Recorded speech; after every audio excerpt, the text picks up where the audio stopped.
আসসালামু আলাইকুম বন্ধুরা, কেমন আছেন সবাই? আশা করি সবাই ভালো আছেন, সুস্থ আছেন। আলহামদুলিল্লাহ, আমরাও খুব ভালো আছি, সুস্থ আছি। সোনালী রান্নাঘর উইথ ভিলেজ ফুড চ্যানেলে আপনাদের প্রত্যেকে স্বাগত জানাই। আজকে আমি তৈরি করব ডাল বড়া রেসিপি, মসুরের ডাল দিয়ে বড়া রেসিপি। তো শীতের গরম দুপুরে গরম গরম ভাতের সঙ্গে ডাল বড়া খেতে কিন্তু খুবই মজা লাগে।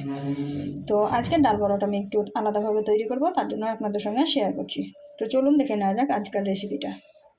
ডাল বড়া তৈরি করার জন্য প্রথমে আমি ডালগুলোকে ভিজিয়ে রেখেছিলাম, দেখতে পাচ্ছেন 1-1.5 ঘন্টা মতন ভিজিয়ে রেখেছিলাম।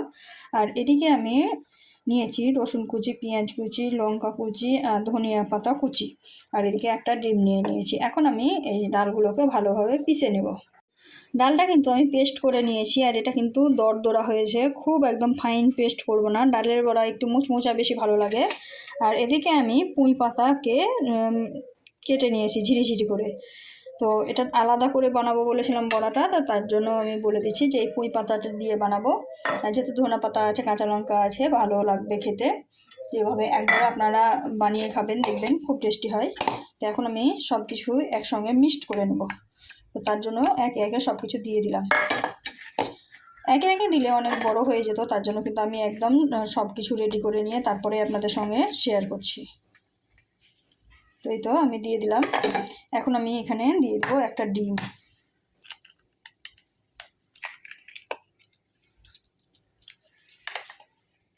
তো এই ডিমটা দেওয়ার সময় এক হাতে দেওয়ার জন্য খুব অসুবিধা হয়, কিন্তু কিচ্ছু করার নেই, দিতেই হবে।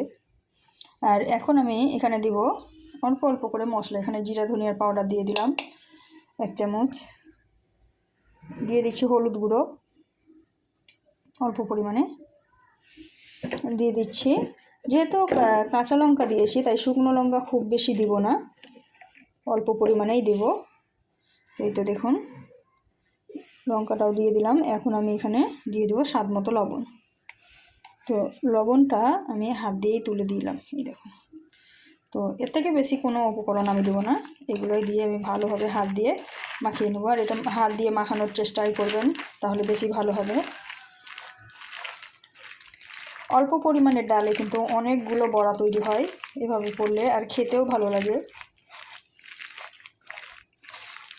ভালোভাবে আমি মাখিয়ে নিলাম।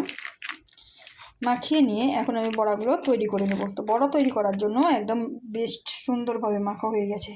তো চলুন বড়াগুলো এখন ভেজে নিই। বড়া ভাজার জন্য আমি প্যান চাপিয়ে দিয়েছি, আর সরষের তেল দিয়ে দিয়েছি অল্প পরিমাণে।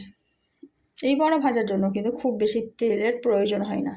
এখন আমি হালকা একটু গরম হয়ে গেছে প্যানটা, অল্প অল্প করে হাত দিয়ে এভাবে নেব আর একটা শেপ দিয়ে দিব। সব থেকে সহজেই বড়া তৈরি করা, আর সব থেকে সুস্বাদু খেতে। খুব তাড়াতাড়ির মধ্যে তৈরি হয়ে যায়, খুব অল্প উপকরণ লাগে, আর দেখতে যতটা সুন্দর লাগে খেতে তার থেকে বেশি সুন্দর লাগে। তো দেখতেই পাচ্ছেন আমি একে একে বড়াগুলো সব দিয়ে দিচ্ছি। এইভাবে আপনারাও দিয়ে দিবেন। এটা কিন্তু চায়ের সঙ্গেও খাওয়া যায়, আবার মুড়ির সঙ্গেও খাওয়া যায়, ভাতের সঙ্গেও খাওয়া যায়। এই বড়াটা গরম গরম যার সঙ্গেই খাবেন তার সঙ্গেই ভালো লাগবে। তো একসঙ্গে আমি অনেক কটাই দিয়ে দিলাম। এখন এগুলোকে আমি নাড়াচাড়া করে একটু সময় নিয়ে ভাজবো। এই বড়াটা তৈরি হতে খুব বেশি সময় লাগে না, খুব তাড়াতাড়ির মধ্যে বড়াটা তৈরি হয়ে যায়। দেখুন দেওয়ার সঙ্গে সঙ্গেই কিন্তু একটু ঝাঁকা দিলেই সরে আসছে, মানে একটা সাইড সেট হয়ে গেছে। তো আমি একটু সরিয়ে সরিয়ে দিচ্ছি।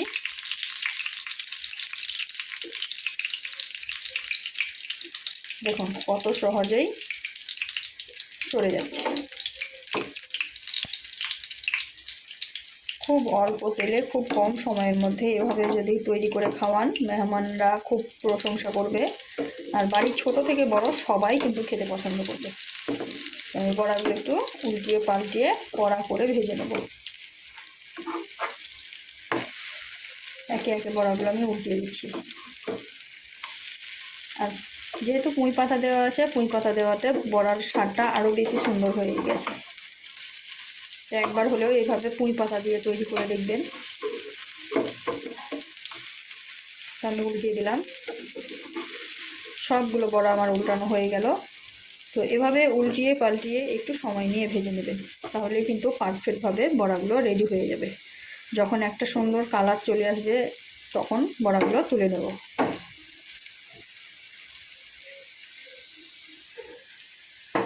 দেখুন কত সুন্দর লাগছে দেখতে, কালারটা দেখুন, দারুণ লাগছে দেখতে। বড়াগুলো কত সুন্দর একটা কালার এসেছে দেখুন। বড়াগুলো আমার ভাজা হয়ে গেছে, এর থেকে বেশি ভাজবো না, তখন কিন্তু তিতো লাগবে পুড়ে গেলে। তো বড়াগুলো পুড়ে যাওয়ার আগেই কিন্তু তুলে নিতে হবে। এখন আঁচটা আমার কমানো আছে, আর বড়াগুলো সুন্দরভাবে হয়ে গেছে। এখন আমি একে একে সবগুলো বড়া উঠিয়ে নেব, উঠিয়ে একটা প্লেটে রেখে দেব।